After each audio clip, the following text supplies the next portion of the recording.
Season 2 of the All at Once podcast is presented by Alan and Beth Stanfield of Stanfield Properties, proud sponsors since the podcast's beginning.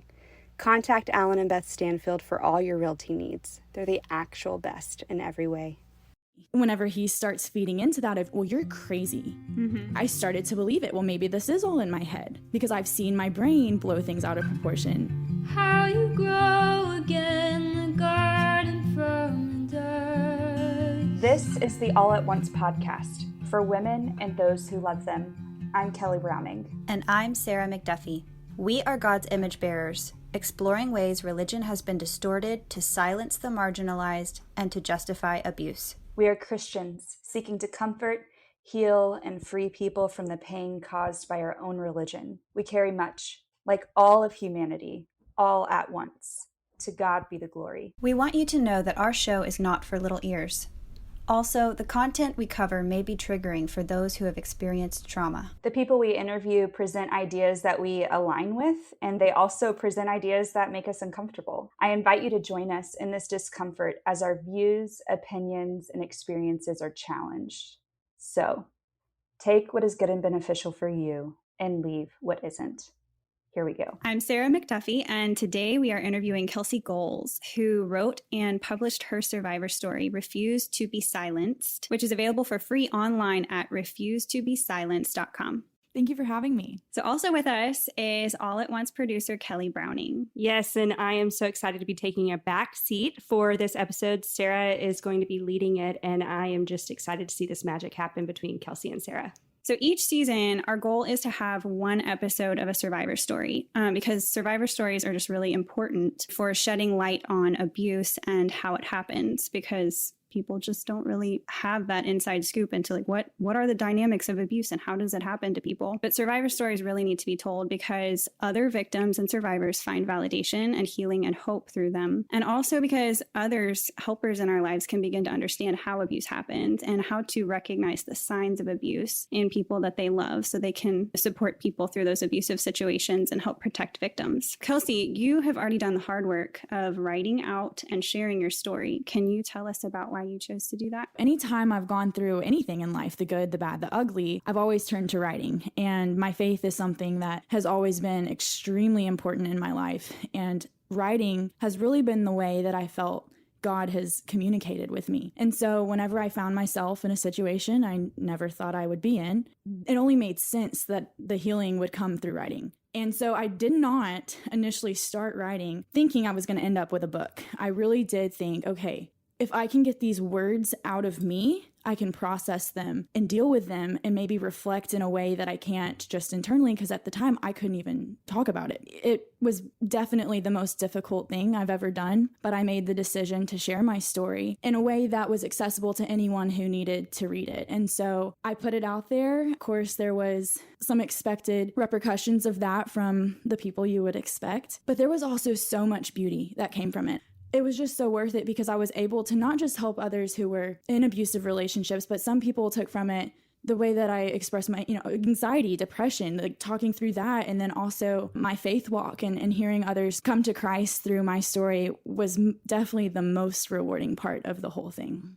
There were things that I had not even fully accepted when I started writing, especially like the sexual abuse. I had not even come to terms with that until months later. And so, of course, none of that was in there initially either. And then there would be things I would start writing. I usually would set a timer. I would put my phone away and I would set it for an hour, 2 hours, whatever I had available. And I would just say, just write. Whatever you can write, just write. And there would be days where it was 10 minutes and I'm like, I can't. Like I have to close this down today. This is too much. And I would revisit the subject later whenever I was fully able to process it. Wow, that's very cool that you disciplined yourself to do it because you knew that it was going to help you to process it all. One really cool analogy that I liked in your book was the one about the fish in the aquarium. And that one really hit me because it just so descriptively and accurately described the experience of victims of domestic abuse. Can you share that description with us? So I'm just going to read this passage from my book. This was chapter 9. I titled it When We Were Us. Have you ever been to an aquarium? Have you ever seen all of the majestic critters swimming around in giant glass tanks, almost appearing to wave as they pass overhead? All of the oranges and purples and yellows and greens are enclosed within an entirely blue home. And as you watch these little lives swim past you, the beams of light from above reflect off of the water and dance upon your face. It's incredibly serene to be a part of and to watch. But if you think more deeply about what you are witnessing, you may end up taking pity on the animals. They are confined within tiny walls instead of living freely in an immense sea. They are controlled in where they can go and what they can be simply for someone else's entertainment. But then you have to wonder, do they even know what they are missing? Or have they accepted there is no escape? Do they realize the walls are there, or have they just accepted imprisonment as a way of life? Do they know they are being controlled whenever they are supposed to live freely as creatures of God? Or have they no hope for anything else?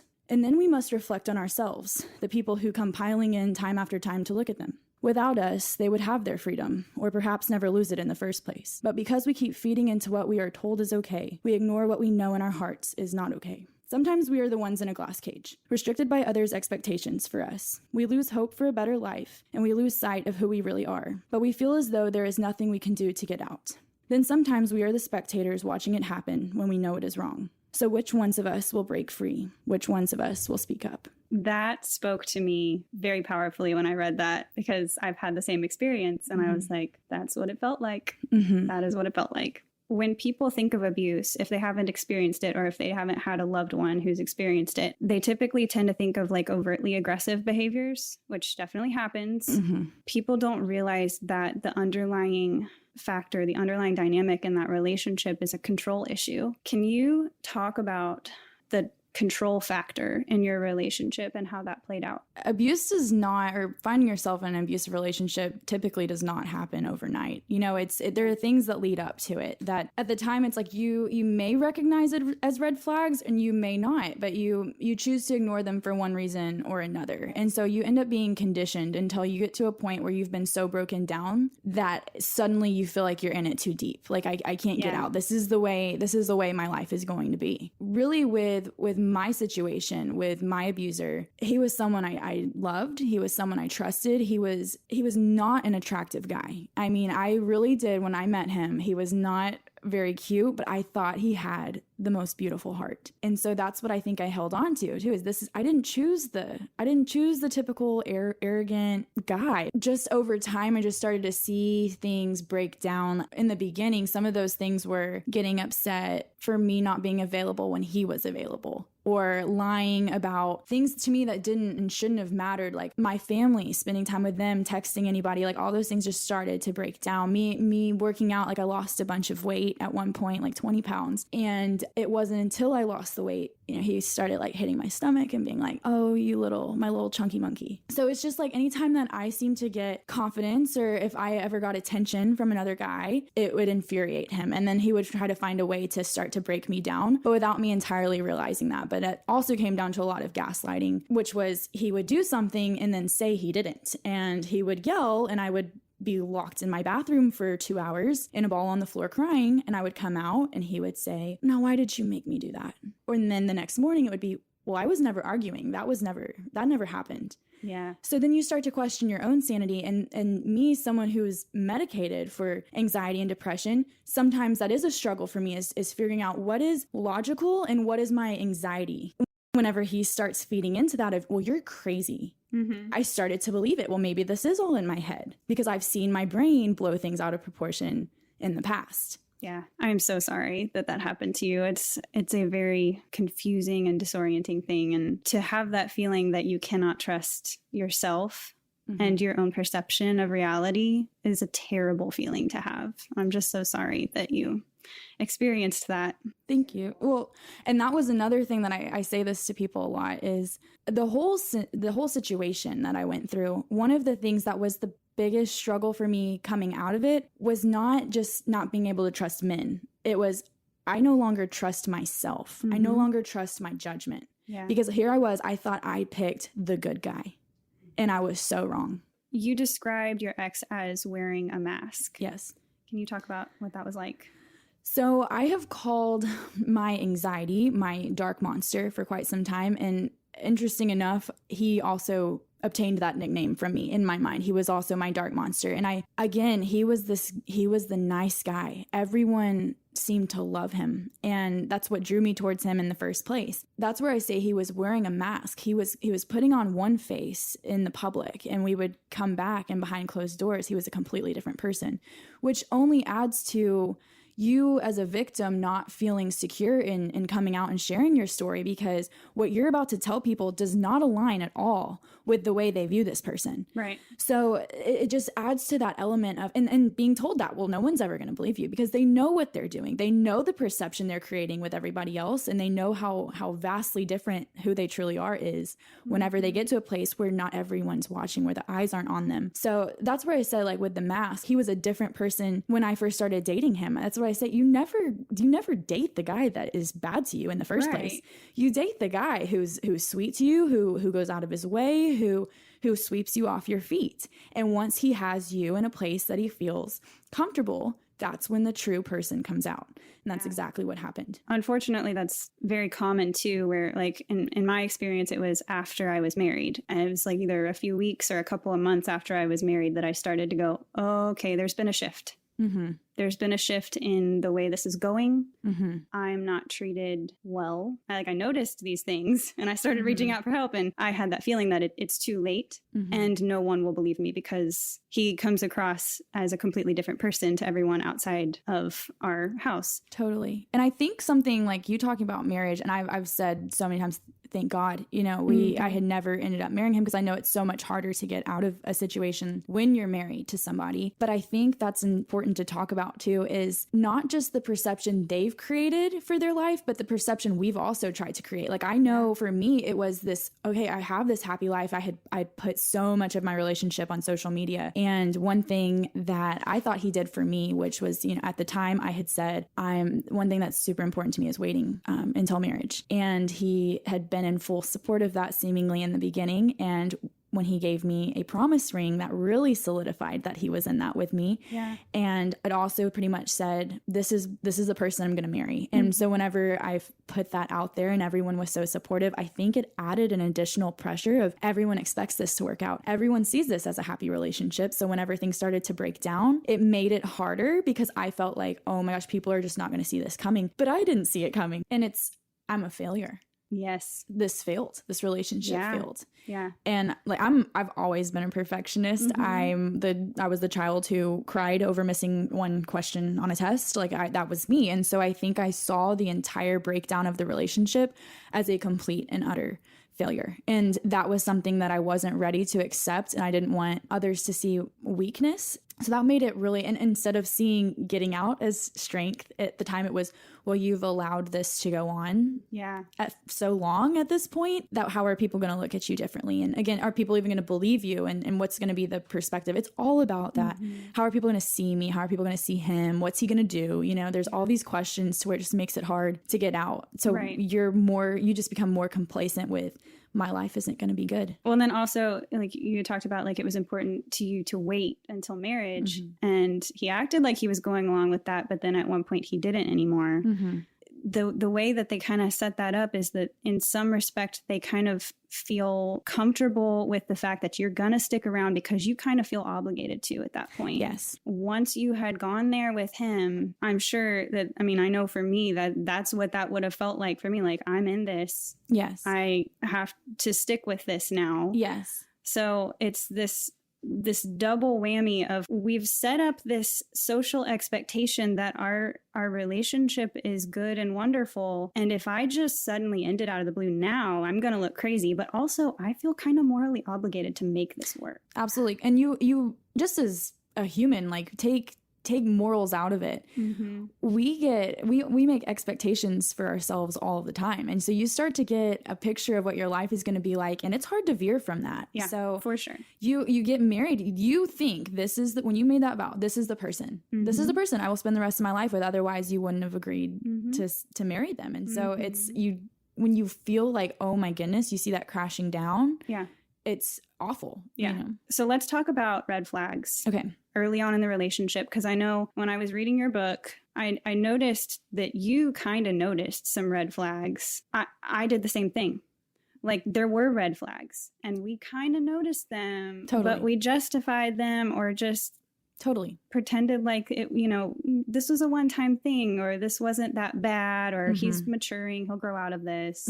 Why do you think that you ignored those red flags or thought of them as not being that big of a deal? For me, I've always had a very forgiving heart. And one thing that I feel like I've been taught in my faith walk is, you're to forgive others. And I think at the time I didn't know the difference between being able to forgive and walk away, and that forgiveness, like that, I thought if I truly forgave him, I had to stay. That was true forgiveness, not that I could still forgive and remove myself from a situation. But as far as red flags, I mean, early on, the way he spoke of his ex-girlfriend, red flag. Yeah. Called her crazy. I'm like, okay, so if you're saying that about another girl, what does that mean you're going to say about me one day? Which I can only imagine. His grandma had actually said something to me where she made a comment to him, or he told me about his grandma telling him, don't mess this up.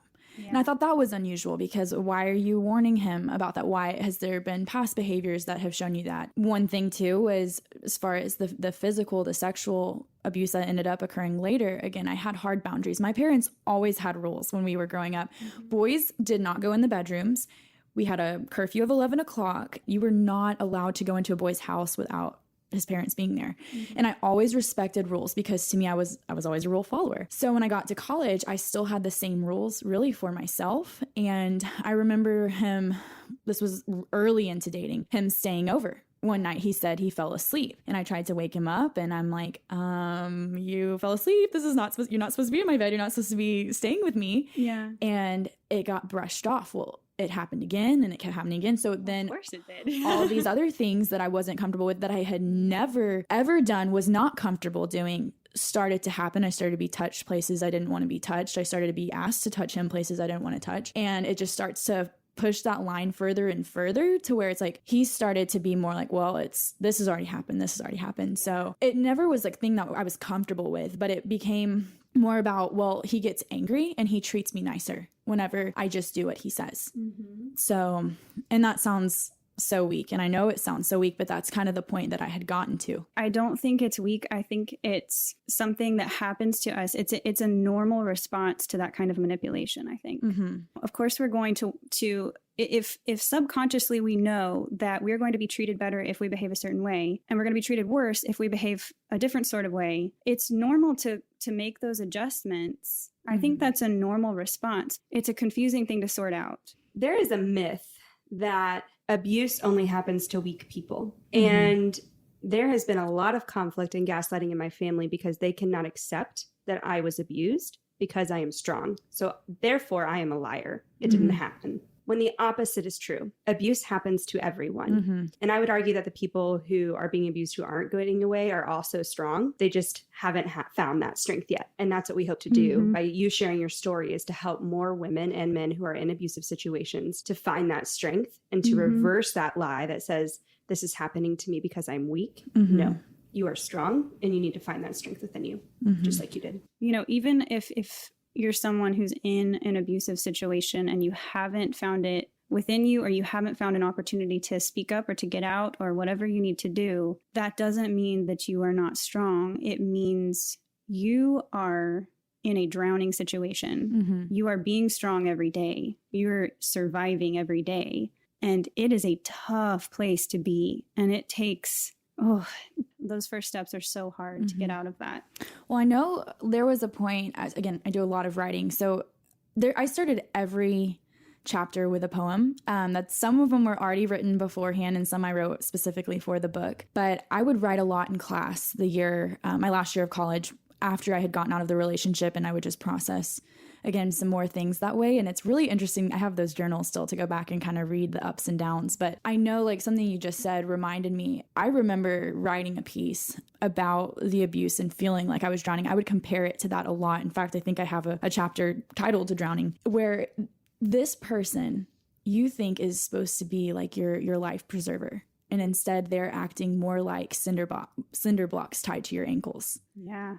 And that's a really hard, and if you can't see it, it's hard to recognize that. And it's like when you finally are the one to step out, to cut those ties, to get out of the water, to stop drowning, you'll look back and you'll realize it was the person abusing you who's the one who's been drowning the whole time. Mm-hmm. Because happy people do not hurt others. That's true. Let's talk about some of those behaviors that started out subtly in your relationship and then just kind of progressively got worse. Again, it doesn't happen overnight. It's usually slow and drawn out. I've always been pretty confrontational. Like if I have an issue with anybody, like I will go up to you and I'll ask you, like, let's resolve it right now. Like I'm not one to beat around the bush. Like I don't like conflict. I want it to be resolved. And so with him initially, like I think I had more of that approach, but it was just like over time, you just start to see things where I'm not feeling very good about myself anymore. And I feel like there was a time I turned the music up too loudly in the car, and it led to just an explosive argument. And something I noticed was, again, I've always had that voice. I've always been pretty strong. And when I took a moment to look back on everything, I realized I wasn't talking. I wasn't writing. Whenever things were happening, I was just letting it happen. So I realized in that I was losing myself. I wasn't writing through my emotions like I had before. In fact, I think I had written one poem the entire time I was with him, which is very unlike me. But it's those things where you're like, I was losing sight of myself. I had some friendships that kind of fizzled just because of isolation. Like there are things that happen where you're thinking, okay, you are supposed to be my priority. And so now everything else has to take a back seat, including my own health. And that's just a hard thing to come to terms with and really to recognize in the time and in the moment, just because it's like, you don't want it to be true. You don't want to be in that situation. Yeah. I never wanted to be the girl in an abusive relationship. Mm-hmm. And that was something that was so interesting when I did release my story. Was I had so many people comment that I never would have thought you would be in an abusive relationship. And it's like, well, what is a victim supposed to look like? Really, it comes down to you can be the most confident person. I think my entire life I was built up. I was given so much power by my parents to know I could do anything. I could be anybody. I never felt less than. I never felt like I couldn't do something. And I was that person, and I still ended up in this relationship. It's because over time they break you down, like who you are, your interests, and really just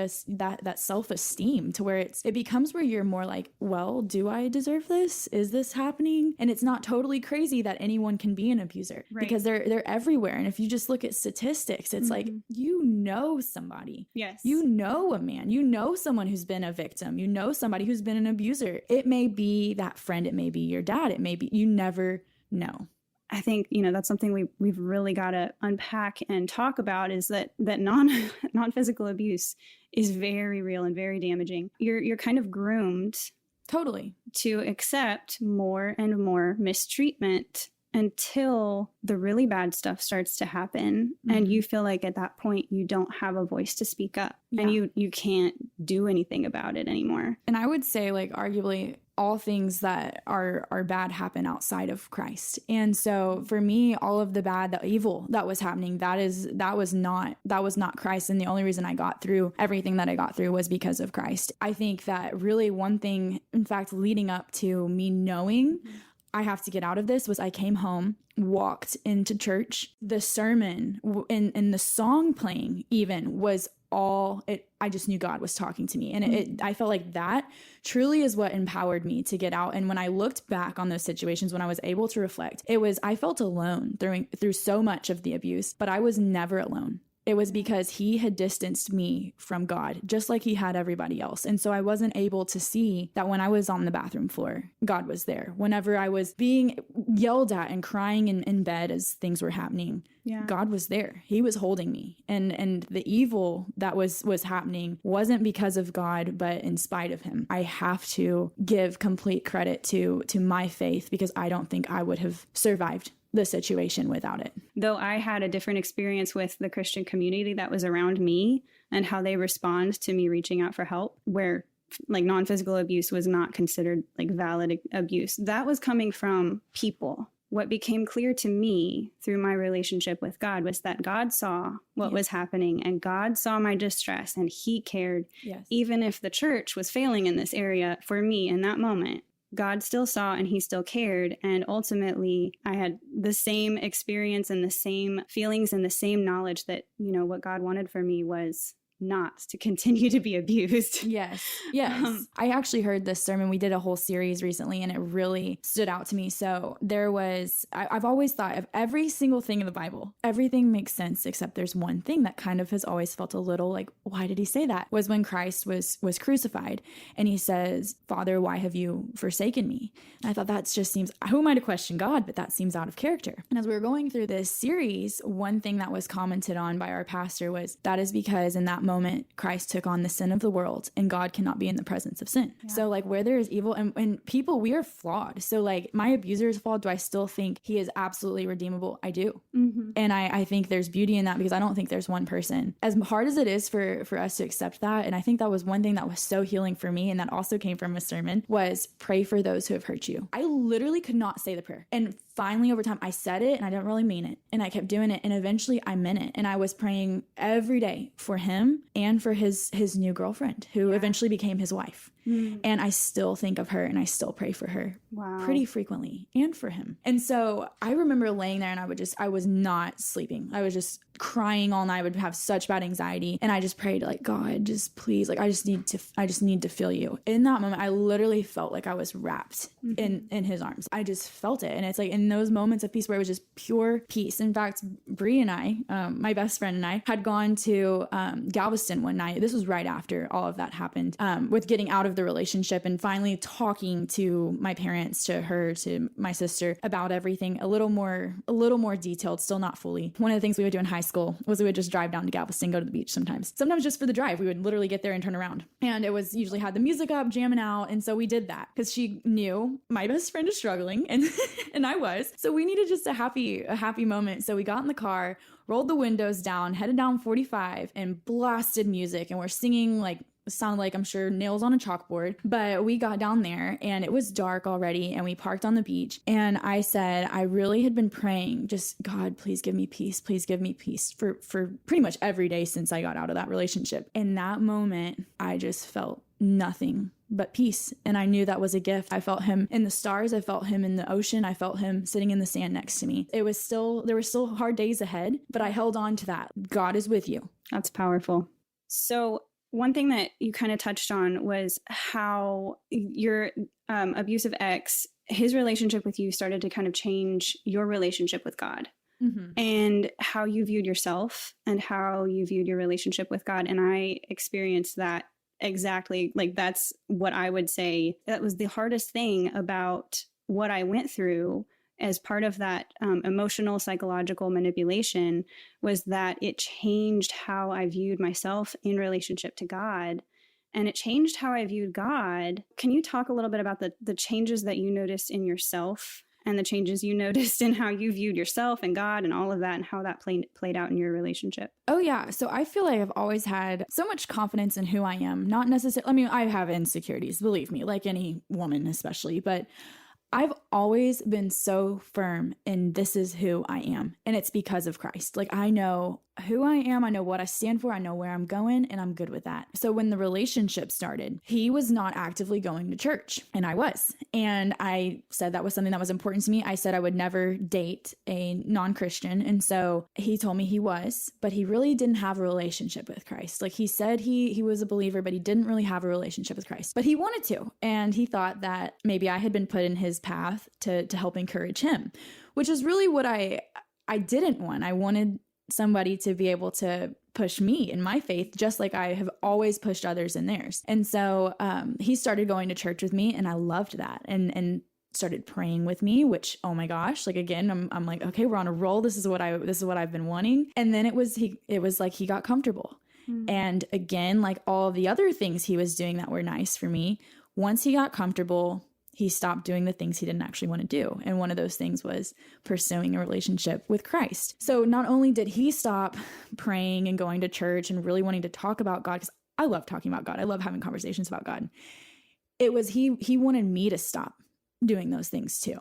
So again, if I went to church on Sunday without him, because he didn't want to go, well, that was time away from him and he didn't like that. And just any kind of prayer would be a lot of times a cry for help. Well, there's no reason to ask for help. Like, we're good. I just started to become more and more distant from God. Once that started, it was really tough to get back into really my sense of security, because that was what my faith provided for me, and like knowing who I am. And so I think I had a lot of question marks of like, first of all, I was about to graduate too. That was coming up. And so there were already a lot of question marks in life of who am I? Where am I going? What am I going to do? And just to feel like maybe he was one answer of like, this is the person you're going to end up with, and then not really liking that answer. The biggest red flag that put me over the edge was my mom both of my parents had come up to Wichita Falls to visit me, and I thought they were just coming for the weekend, and my mom surprised me and said she was going to be staying for the week.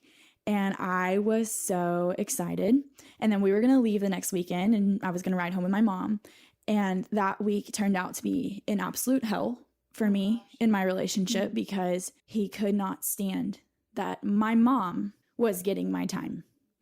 So that was like really, I was like, there's no denying how bad this is anymore.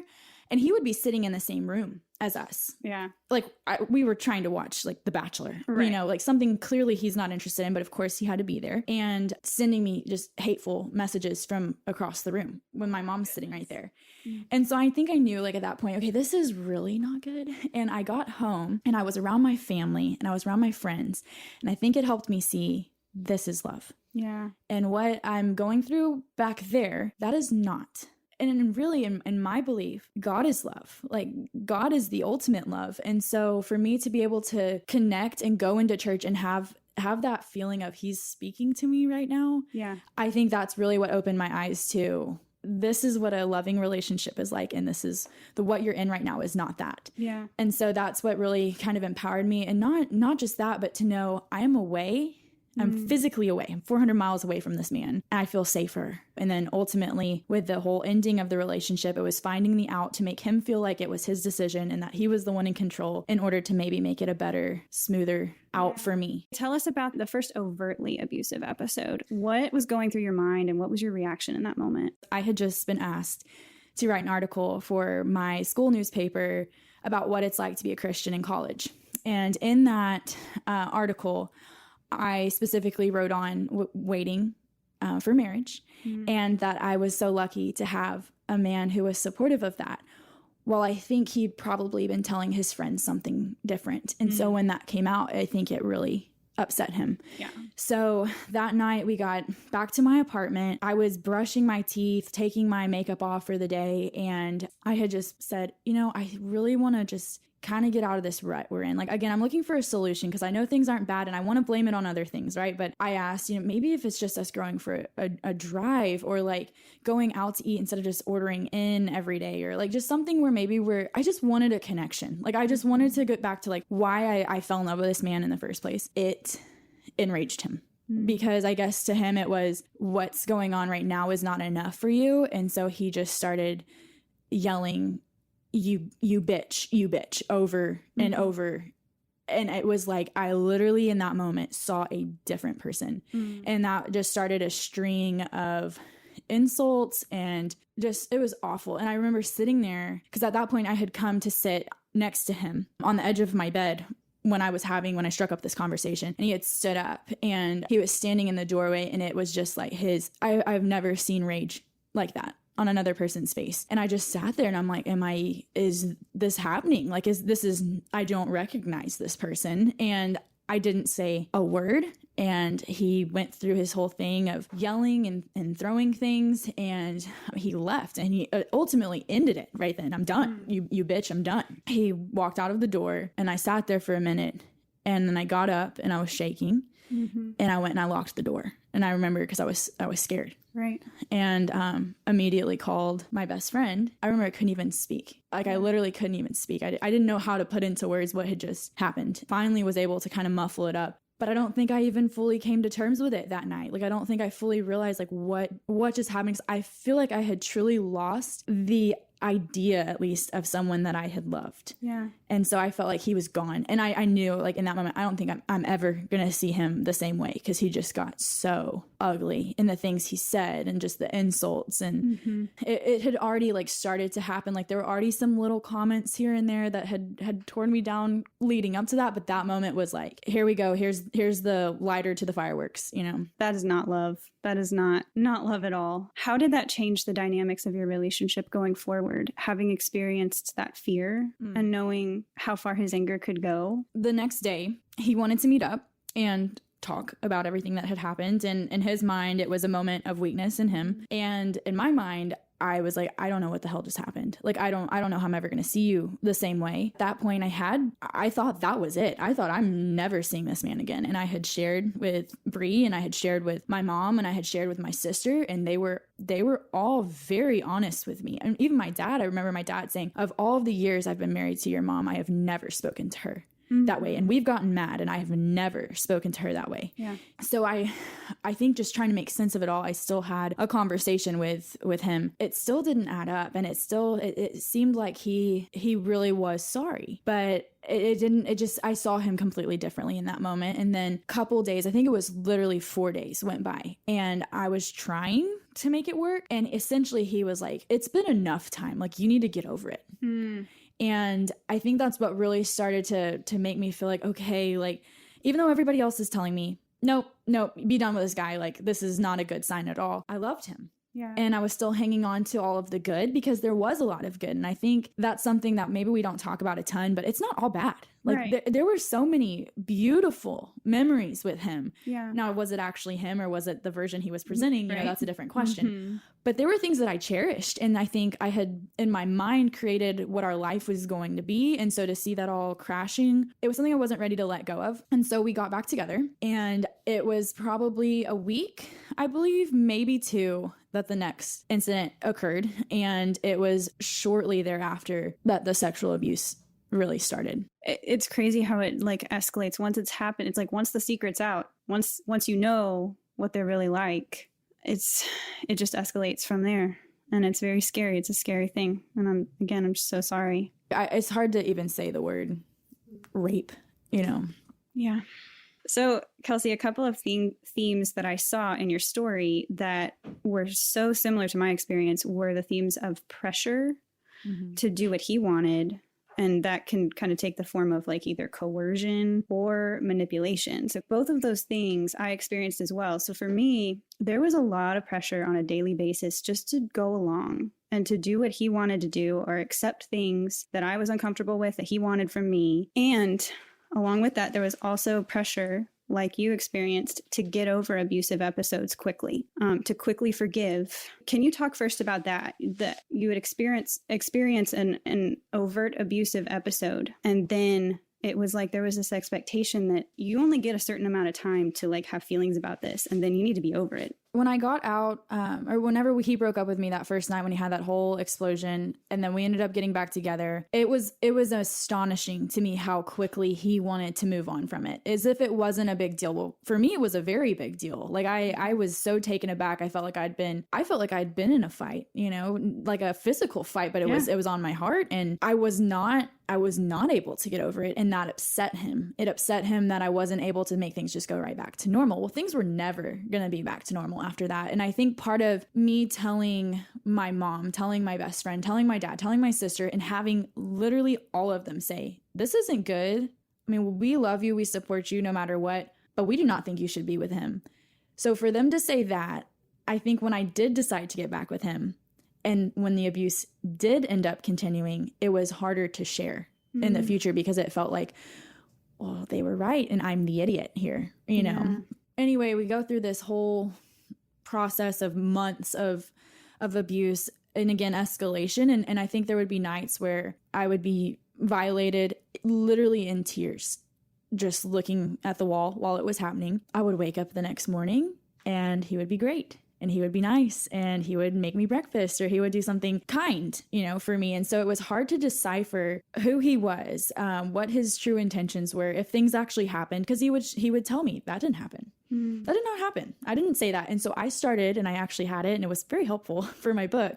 So I started writing down the things that he would say, the things he would call me, just almost to have the validation for myself of this is happening. This is not good. When we did finally end it, supposedly for good, I spent 3 months really cutting off all communication. I had blocked him on everything. I said, I will never speak to this person again. And then we had a crazy kind of turn of events. And part of me thinking I had to forgive him was unblocking him. And I felt like if I unblocked him, that meant I was going to move on from it. And I didn't think he was ever going to contact me again, or at least I was telling myself that. Well, so he was on the football team. There was a player who was killed during a game. He got hit, it snapped his neck, and he died on the field. And when that happened, my abuser reached out to me again. And I have a really big heart and a need to fix. And I think no matter how much pain he had caused me, I knew how bad he was hurting in that situation. And that's when he asked to meet up again. And I did. And sure enough, the same actions went on for about another week. What actions that week? So we had met up, and he wanted to talk. And I think for me, I saw meeting up with him as a way that I would finally get to confront him. This is what you did. I want to hear you say it. He had never apologized for anything. Yeah. So I think I felt like I needed an apology. So we met at this park.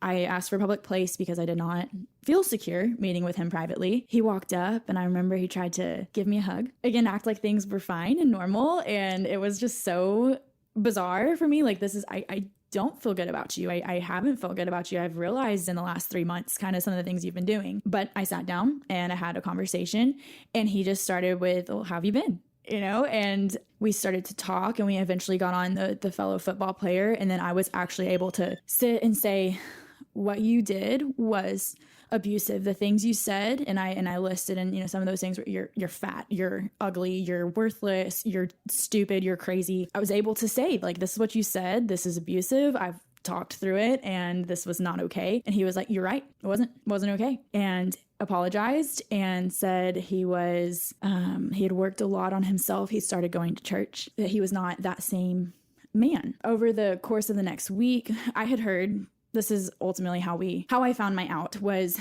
I think the only way I could ever feel loved by him was by doing what he wanted. And I knew what he wanted was sexual.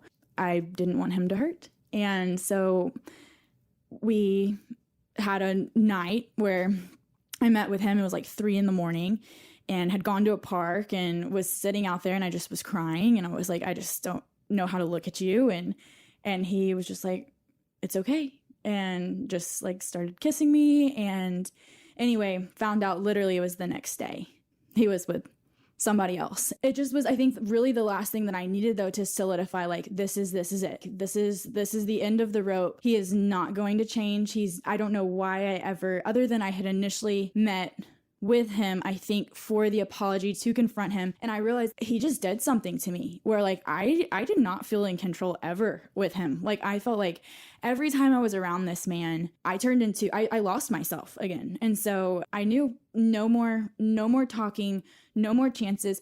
An apology from him means nothing, and I don't need it anymore.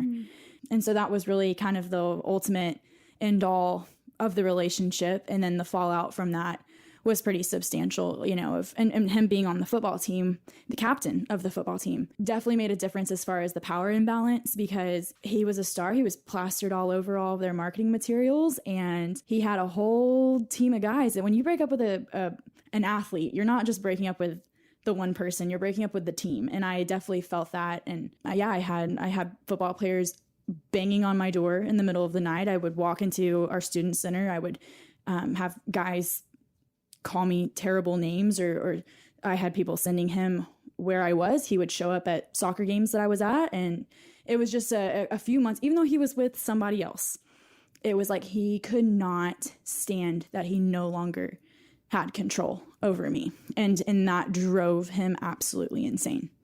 It's basically been ended by abuse. Like, it's falling apart. You're pulling away because you're being abused, and they play with your emotions and make you feel responsible or obligated to stay in the relationship or to take care of their feelings or whatever. But that's a form of manipulation. Oh, yeah. Well, and I think really one of the most dangerous times is after you get out of an abusive relationship, because For sure. they feel like the loss of control, you know? And like even before I released my book, like I had put it out there that it was coming, not anything specific, but that I had been working very hard and this was about to be out there. And again, I changed his name, which I didn't even have to do, to be honest. Yeah. But I changed his name because I did not want to make it about him. I wanted to make it about helping others to not feel alone like I did. And I mean, even in those moments, he couldn't contact me because at that point I had reblocked and made sure, but was sending messages through his friends. I was getting threats from his friends. I was getting threats from the other football players. And but it ended up being one of the most empowering moments for me, was when I was able to fight back and send him one final message before I released the book, which was pretty much, this is what's happening. You're going to realize that you are an abuser and you are a rapist, and you're going to be held accountable for that. And you have to live with it. I will no longer be voiceless. And once you have read this message, I am blocking you again, and you are going to be the one without the voice. And that was my final thing. I'm like, you know, I studied journalism. I'm like, one thing I think you've forgotten is I keep proof of everything I write about. Yeah. So don't try me. Good. And I really didn't, like, I knew, but that was the moment where I was able in my mind to take back the power. I'm done with the threats. Like, I'd been getting them. I felt like ignoring them was not giving in to he wanted a reaction from me very clearly for months. I mean, and then I got home, and again, I'm 400 miles away, and I'm still getting messages. I'm still getting threats. I was done, and I knew they were empty, and I was going to show him, you're no longer in control of me. And this is what you are. And I'm recognizing that now. Yeah. I loved what your mom said to you and what she wrote to you in that letter. And I just wanted to know if you would share that with us. So this is what she wrote. Let me start off by saying, I love you and I appreciate you sharing with me what you are going through. As you know, I am sometimes a knee-jerk reaction person until I have had some alone time to ingest and put my thoughts in order. Needless to say, after not sleeping well, waking up and going through my thoughts and what we discussed, I think you should heed caution. Again, I completely understand you having a gamut of emotions running through you, especially after your discussions with Cameron. I know you are a smart, beautiful, loving person, and you don't want to hurt anyone, but you must take care of you first. You are the most important, and protecting you should come first. You can't worry about other people because you have to be in a good place with yourself before you can be in a good place for anyone else. Again, I totally understand having feelings. After all, you guys were promised. Like I said, I was in your situation. However, Jeff never abused me. After what you said, I think Cameron is sincere with his feelings and emotions. However, I am leery because a manipulator works that way. Has he really changed? Has he learned to control his anger? He was embarrassed when he saw you doing well during the summer. Therefore, as in the past, he lashed out and cut you down in a text message. Then, once he sees your tweet about being depressed, he contacts you. This time, though, with, I'm here for you. Again, I would be cautious. Wolves do not go after the strong. They prey on the weak. Now, I do agree it was a good idea to finally talk since you ended a long-term relationship through a text. Yes, I know he still loves you and you still have mixed feelings about him, but you have to think about you. Now, here's where I have to be brutally honest with you. I knew you would probably suffer depression once your coaching came to an end. You seem to do this when you realize you will not be busy filling every minute of your day with something or someone. I know you love yourself, but I don't think you are comfortable with yourself. Does that make sense? Like you are afraid to be alone. I don't know why, other than you've always had someone, your sister, since conception. I don't know why, because you are a beautiful soul, and you should love being with such a wonderful you. I think you need to find you and being with you before you get into a relationship, whether it's with Cameron or someone else. Another thing I would challenge you to do is read up on abusive behavior and the cycles.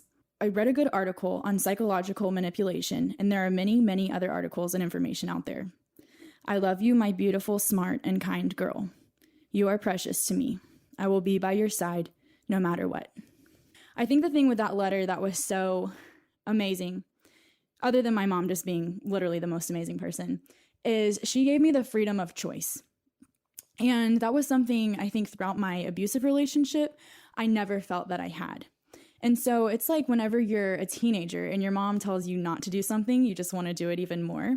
So for her to literally say, despite her actual feelings of, no, I don't think you should do this, for her to say, I will stand by your side no matter what, was just incredible. And for her to still recognize in that letter that there was abuse that had occurred, and that I loved her line of, wolves don't prey on the strong, they prey on the weak. And I was in a really low place. I was dealing with depression after getting out of that. Like I said, I hadn't been sleeping. I had lost a ton of weight from not eating, and it was just a really tough time. And so for her to be able to sit there and say, he saw you vulnerable, and that's when he reached out. If you're a parent of older kids who might be in dating relationships, go ahead and copy and paste that letter from Kelsey's website so you can just refer back to that, so you can model your own communication with your kids after it, because it's powerful. And I'm a little bit envious of that response from your mom. Not a little bit, a lot bit. One thing that was so awesome too, that was separate from the letter but kind of hand in hand, was I had gone home one weekend. I did it out of the blue, kind of on a whim. I was so upset. I was crying. Went back to my safety, to my parents. She said, we love having you home, but I think the reason why is you're running. And you are living right now in a way that you are afraid constantly. And as long as you live your life in fear, he will still have control over you. And when she said that to me, it completely changed how that year went, because I think it easily could have been one of the worst years of my entire life. Instead, it was one of the best. And I really felt like I started to see life differently, and I started to see it as almost like a second chance. Like this was a beautiful gift that I'd been given, that I got out, and that I had the most amazing people around me, and I was just going to go make memories, and I'd already been through things that sucked. So stop living with fear. So I hiked. I've hiked the Grand Canyon. I've gone skydiving. I've lived life in a completely different way than I ever did before that relationship. And so I think that's one thing that's so cool, is as awful as it was in the moment, there has been so much beauty to come from that situation. Okay, I want to ask you about what it's like now. The abuser is gone. The abuse is over. You've started a new chapter of life. In my experience, there's still kind of a battle to be fought. Is that your experience as well? Totally. So really right after was the hardest, harder than during. Yeah. And it was because I had to confront everything that happened. And that was really tough. I had to come to terms with it. And I think it was easy for me before to say, oh, this isn't really happening, or, oh, this isn't that bad. But then when I started talking about it or started writing about it, it became just blatantly obvious that it was really bad. Of course, over time, certain things get easier, but there's always stuff that comes up. And I mean, even just knowing I was going to be coming on this podcast today and discussing these things that I haven't really discussed in depth in a while. I mean, I had a special visitor in my dreams the last 5 nights. And I still have, I think I got married this year. And thank you, to a wonderful man. I think as great as the relationship is, and there has still been so many challenges, I think, that I've brought. I mean, he has his own things too, but that I've brought from my past situation of having a hard time knowing there is no out. Getting married it seemed really solid. And even though this is a really good man, you lose a sense of freedom, which can be really terrifying. And so just working through some of that. And then of course, like intimacy and things that I maybe didn't have to deal with or think about as much before. There are days that are harder, and there are days that are fine. And so I think there are definitely going to be moments throughout my life that bring up this experience. And some ways it's going to be a positive reflection back on how far I've come. And in other ways, it's going to be a struggle of dealing with it, because I don't think you ever can fully get over it. But I think for me, being able to forgive was a huge step in the healing process. And I think as much as people might say, well, don't you just wish him the worst? I just say, I honestly don't think about him at all, hardly. Like, I really don't. I don't know if he's good. I don't know if he's bad, and I don't care to know. Yeah. I'm embracing the life that I've been given, what I feel is the second chance I've been given, loving all of the good that is around me. And I am surrounded by some amazing people. Kelsey, thank you so much for sharing your story and your voice with us. Stories like this help us to understand abuse as a community, as a society, and it also helps victims and survivors to know that they are not alone, that there is hope and healing beyond the abuse that they're experiencing or have experienced. So thank you so much for being brave enough to come here and to talk with us and to share your story like this. Well, thank you for having me.